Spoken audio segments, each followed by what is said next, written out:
Welcome to the tutorial of Meet the GIMP. My name is Rolf Steinert and I'm recording this in Bremen, Northern Germany. So, what's the problem with this image here? There is nothing properly visible what is there on this board. So, I want to have these writings here to pop out. I want to keep the sky as it is. So, I double this layer and I choose the Curves tool and look into this part of the image. I pull the curve up to get it lighter. This looks quite good, and now I am pulling this black point further up to get a bit dark here. I think this should work out.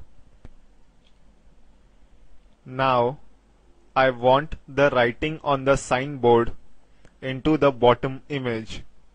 So, I choose a layer mask and fill the layer mask with black.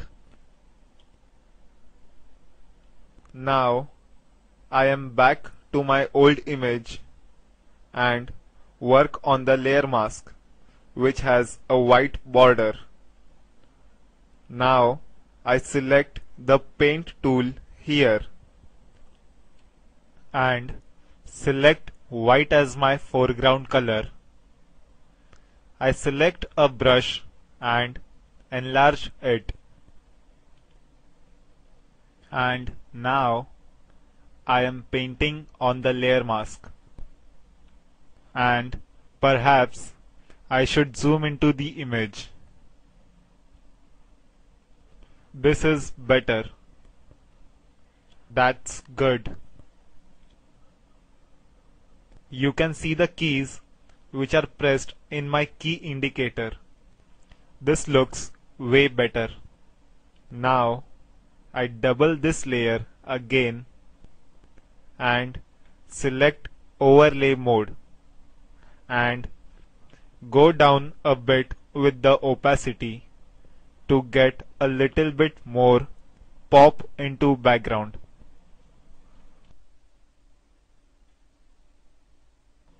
I think this looks better now. Now I am ready to save this image. I am working on copies here, so I can just click on Save or press Ctrl S, and of course I don't want to save all these layers here, and I'm saving this as JPEG image. For uploading this image to the web, there is a need to resize it. So I go to Image, Scale Image,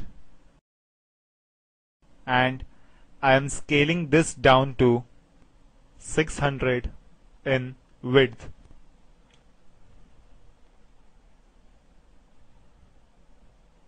Now I have to sharpen this a bit.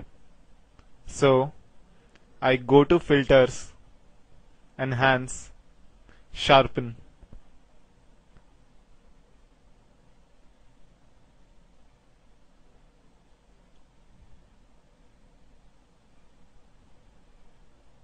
I check for the art effects in the image, and here you can see some light.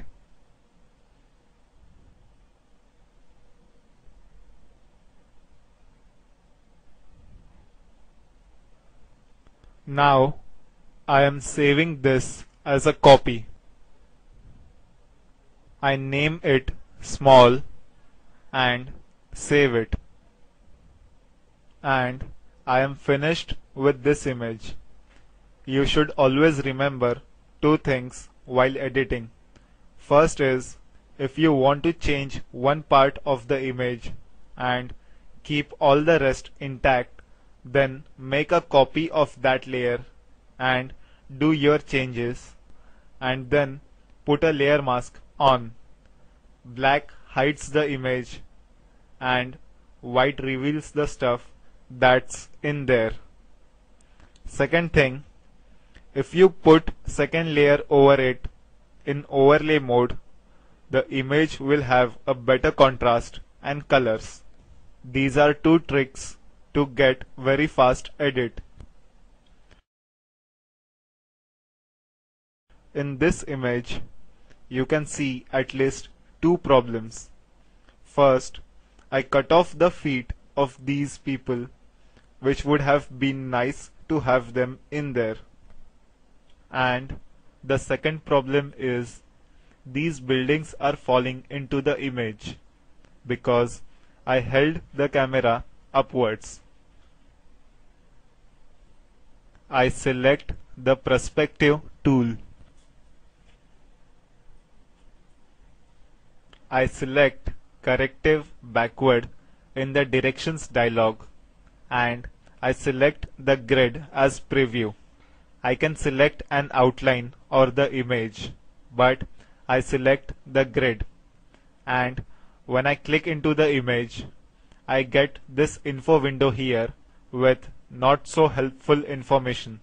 So I pull it out of way, and now I have this grid here, and all I have to do is align these grid lines with these verticals in the image. These grid lines will be either vertical or horizontal in the output image, and this top line will be the top of the image, and so I am just pulling this over here. I look around in the image and I think this is fairly okay.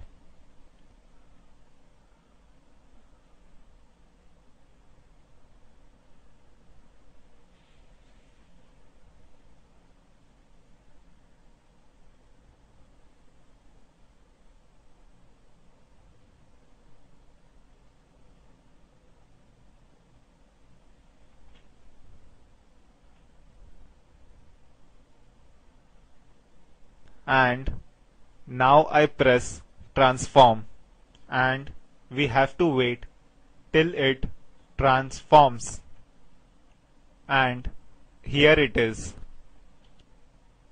Now you see second problem here. These lands is not the best, so I have to crop this image.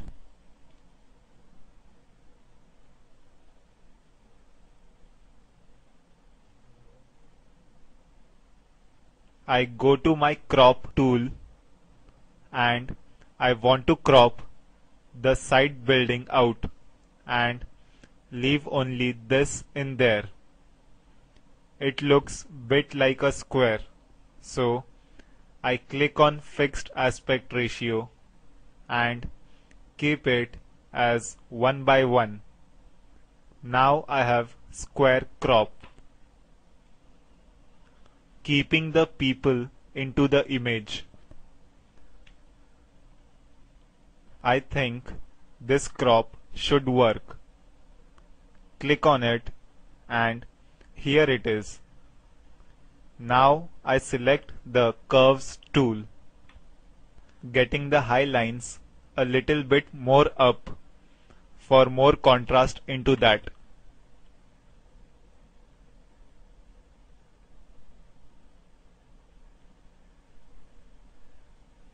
Now this image is finished too.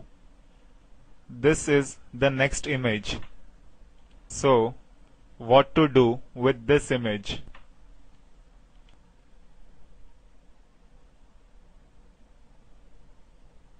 I select the rotate tool and zoom into the image by pressing 1.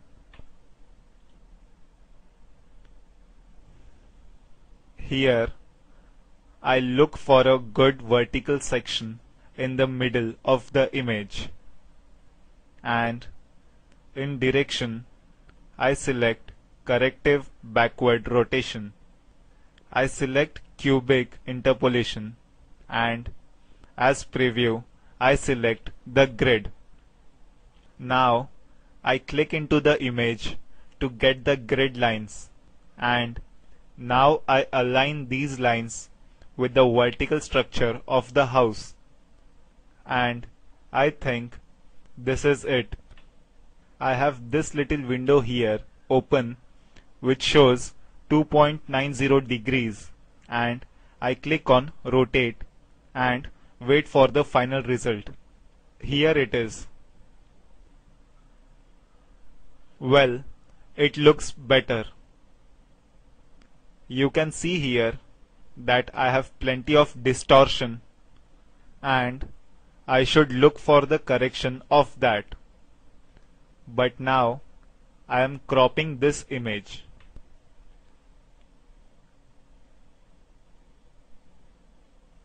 I think this is okay.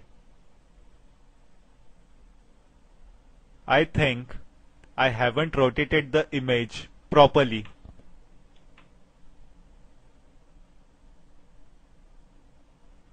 Well, I haven't rotated enough, and I didn't selected the right spot. So let's do this again. I undo the steps back by pressing Ctrl Z.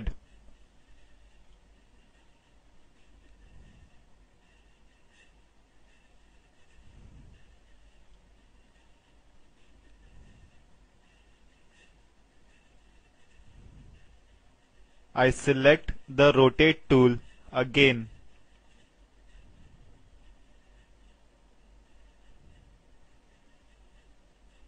I don't change the settings which were selected previously.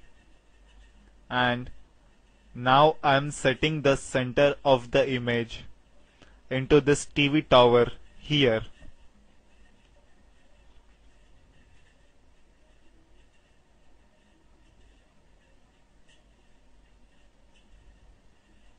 And now just aligning this to a TV tower.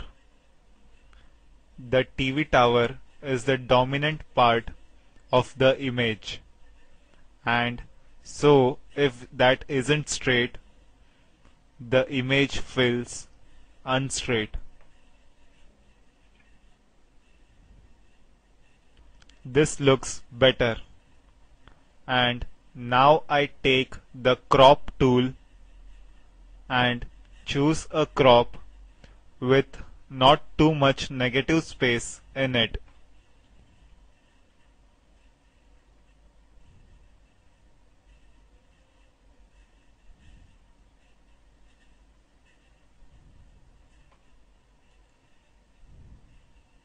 Now, a last thing, perhaps a little bit of curves to bring a bit more contrast into the image.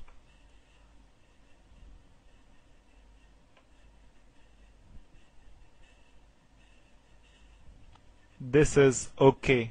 Now I am finished with this image. This image should be in portrait mode. So I have to change this here.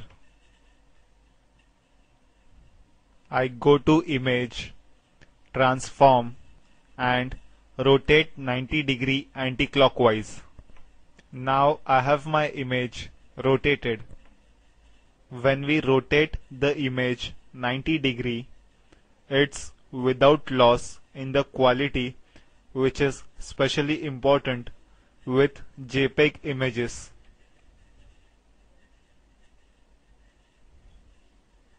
Now let's get a little bit more contrast to this image, and I use the curves tool for doing that. You can use levels tool or others, but I think for me the curves tool is the best. Just put a slide S curve on it, and I think we are done. So I save this image. Now the next image.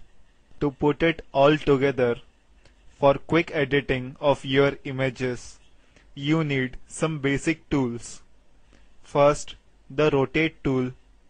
Use corrective mode and the grid as preview, and align the grid with the verticals or horizontals. Then for tilting lines, you need the perspective tool. Again, use the corrective mode and the grid and align the grid with these verticals and horizontals.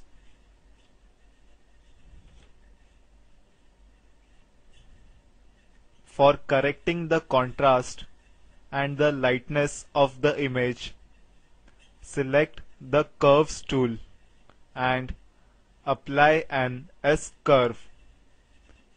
It is helpful in most cases, or in some cases, if you want a softer image, then inverted S-curve. And you can see here real fog outside. And go to Image, Transform menu, where you can rotate the image and scale the output size. Finally, filters is important for quick editing. Go to Enhance and Sharpen. After applying a lot of tools, as for example rotating or transformation tool, perspective tool or resizing, the image will get softer, and with sharpening you can redo that. You should get familiar with layers.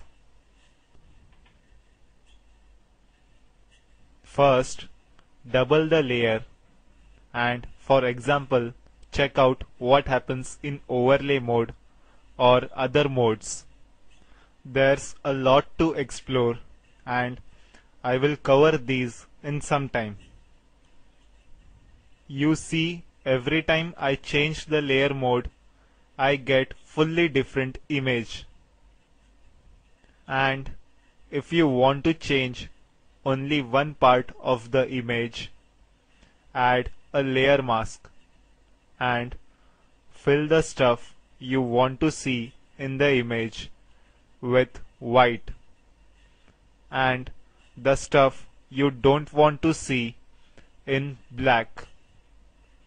Gray is partly visible and it's transparent. And I think this was it for this week, and I hope to see you again next week. Goodbye. This is Hemant Vaidande dubbing for the Spoken Tutorial project.